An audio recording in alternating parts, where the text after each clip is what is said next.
आज Doubtnut app download करें। Doubtnut पर अपने सभी गणित, रसायन विज्ञान, भौतिक विज्ञान और जीव विज्ञान के डाउट्स का करो सफाया। बस प्रश्न की फोटो खींचो, एक ही प्रश्न को क्रॉप करो और तुरंत वीडियो सोल्यूशन पाओ। अभी डाउनलोड करें। हेलो, चलिए जानते हैं प्रश्न को। प्रश्न है हमारे पास, इनमें से कौन जलारंभी अनुक्रमण और शुष्क तारंभी अनुक्रमण के लिए समान है ना। आप जानते हैं अनुक्रमण को। अनुक्रमण क्या होता है? तो अनुक्रमण का मतलब होता है कि जहां पहले कोई आबादी नहीं थी, कोई समष्टि नहीं थी, वहां पर पहली बार कोई कम्युनिटी आकर के रहना शुरू करती है और धीरे धीरे वह जगह अब उस समुदाय के लिए अनुकूलित नहीं रहता है, इसलिए वहां पर अब दूसरे आबादी के लिए वह अनुकूलित हो जाती है।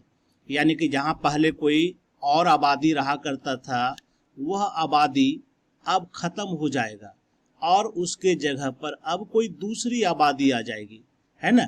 फिर दूसरी आबादी भी खत्म होगी और तीसरी आबादी आएगी। इस तरह से आते आते एक समय ऐसा आएगा, ठीक है, अंत में कि एक अस्थाई समुदाय तैयार हो जाएगा, है ना। इसी को हम लोग कहते हैं अनुक्रमण, है ना। तो चलिए जानते हैं इसके बारे में।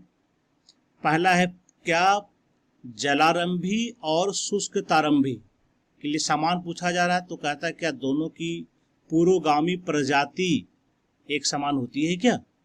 तो देखिए, जलारंभी अनुकरण जो होता है, मैं थोड़ा सा बता देता हूं।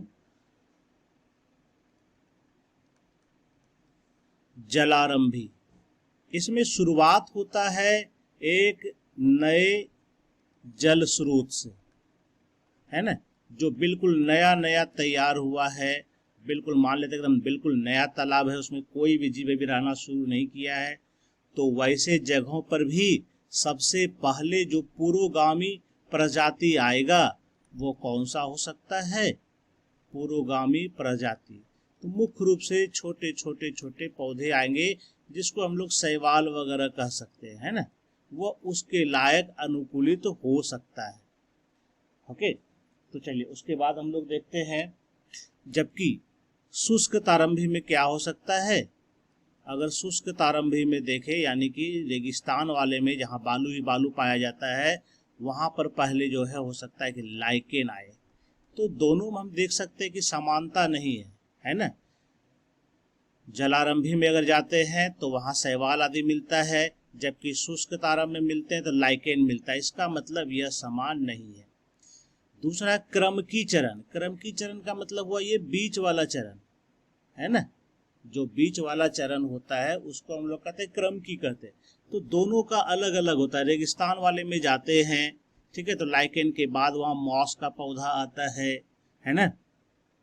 फिर टेडोफाइटा आता है, हर्ब्स, श्रब्स, झाड़ी, ये सब पौधा आकर के आते रहता है। लेकिन जलारंभी में अगर जाएंगे तो वहां पर हमको जो जल से संबंधित जो पौधे होते हैं वो हमें मिलते हैं। जैसे कि पानी में तैरने वाले पौधे, पानी में डूबा हुआ पौधा जिसका जड़ कीचड़ में लगा हुआ हो, उसका पौधा ऊपर हो, यानी कि हाइड्रोफाइट्स, जलोद्भिद पौधे इसमें मुख्य रूप से आते हैं, है ना। तो दोनों में यह भी अंतर जो है समान नहीं है। यानी क्रम की चरण में भी दोनों के अलग अलग समुदाय रहेंगे। चरम समुदाय को देखते हैं। चरम समुदाय में क्या होता है? चरम समुदाय का मतलब हो गया अस्थाई समुदाय, है ना, जो कि अनुक्रमण के बाद एक लास्ट में जो तैयार होता है अस्थाई समुदाय, इसी को हम लोग कहते हैं चरम समुदाय। तो जलारंभी में क्या हो सकता है कि इसमें भी अंत में कोई जंगल तैयार होता है ना। और शुष्क तारंभ में भी बाद में सबसे अंत में जो अस्थाई समुदाय बनेगा वहां भी जंगल ही होता है। इसका मतलब चरम समुदाय में दोनों में समानता है। दोनों के लास्ट में क्या होगा कि जंगल आएगा, यानी कि बड़े बड़े वृक्ष वहां पर हो सकते हैं, है ना। तो ये जलारंभी रहे या शुष्क तारंभ रहे या फिर कोई और भी अनुक्रमण रहे, मुख्य रूप से अंतिम मंजिल यही होती है। चौथा कहता है क्षेत्र जहां अनुक्रमण शुरू होता है।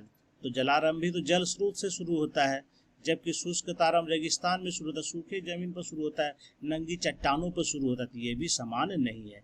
इसका मतलब इसका जो 3 नंबर जो विकल्प है ना, ये चरम समुदाय, यही इसका सही उत्तर है ना। तो उम्मीद करता हूँ आपको ये उत्तर समझ में आ गया होगा। धन्यवाद। कक्षा 6 से 12वीं से लेकर नीट, IIT, JEE वो एडवांस के लेवल तक 1 करोड़ से ज्यादा छात्रों का भरोसा।